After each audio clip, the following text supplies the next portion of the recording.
अस्सलाम वालेकुम। Example 1, late D यानी कि कोई फंक्शन है R cross R, from R cross R to R, यानी कि हम दो रियल नंबर्स ही होंगे, अगर उनकी हम क्रॉस लेंगे तो जवाब भी रियल नंबर में आएगा। ये एक फंक्शन डिफाइन हुआ कैसे, B function defined by distance function है ये एक्स वाई, यानी कि कोई से दो पॉइंट जो हैं अगर उनके दरमियान हम डिस्टेंस फंक्शन अप्लाई करें तो डेफिनेशन क्या है कि एक्स माइनस वाई का एब्सलूट, ठीक है, उर्दू में मुतलक कीमत भी कहते हैं इसको। For all X Y belong to real number show that D is a metric on are.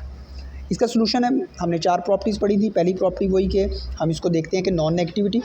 आपको पता है कि since X minus Y is a absolute value of the real numbers X minus Y, so it is non negative, क्योंकि absolute value non negative ही होती है।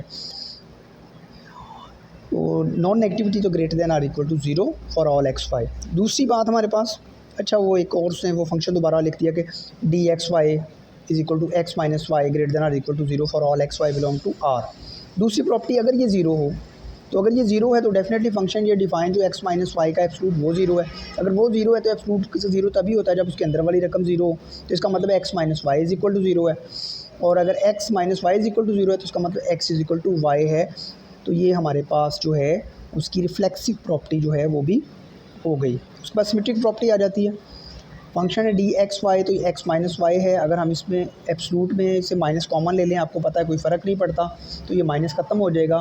तो ये एक्स माइनस वाई की जगह पे हमारे पास वहाँ एक्स माइनस वाई था, तो ये वाई माइनस एक्स हो गया। ये हमारे पास जो है वो is equal to D Y X के इक्वल है for all X Y belong to real number. तो हमारे पास जो है सिमेट्रिक प्रॉपर्टी भी सेटिस्फाइड हो गई।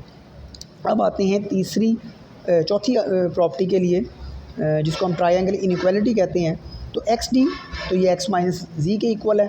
अगर इसमें मैं वाई ऐड और सब्ट्रैक्ट कर दूंगा तो कोई फ़र्क नहीं पड़ेगा।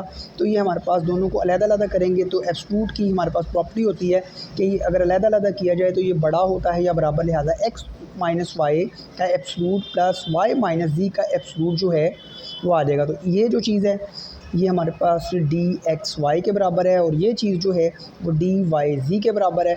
इसलिए हमारे पास जो है ट्रायंगल इनइक्वालिटी होल्ड कर गई, चारों खसूसियात पूरी हो गई हैं, तो लिहाजा ये एक मीट्रिक है ऑन रियल लाइन। एक और बात मैं आपको छोटी सी यहाँ पे बता दूँ, पहले नंबर पे अगर ये कॉम्प्लेक्स नंबर के लिए किया जाए, ये सारा क्वेश्चन ऐसे होगा जहाँ ये आर आया है ना, यहाँ पे सी लिख दे, यहाँ पे भी सी, ये भी, यानी कि कॉम्प्लेक्स नंबर बन जाएंगे। तो जहाँ जहाँ x आया वहाँ पे z1 लिख दें, जहाँ y आया है वहाँ पे z2 लिख दें, और जहाँ पे z आया वहाँ पे z3 लिख दें। इसी पैटर्न से वो वाला क्वेश्चन हो जाएगा। ये आपका उसमें शायद दूसरी आपके पास एग्जांपल है। एक और चीज़, अगर हमारे पास ये फंक्शन जो है वो 1/x की सूरत में हो तो फिर हमारे पास ये जो r आएगा ना, यहाँ पे माइनस, यानी कि ये फंक्शन यूँ लिखा होगा r माइनस 0, यानी कि 0 शामिल नहीं होगा, क्योंकि जब हम ये फंक्शन 1/x के लिए अप्लाई करेंगे 1/y के लिए तो बटे में 0 नहीं होना चाहिए, आपको पता है वो अनडिफाइन हो जाता है।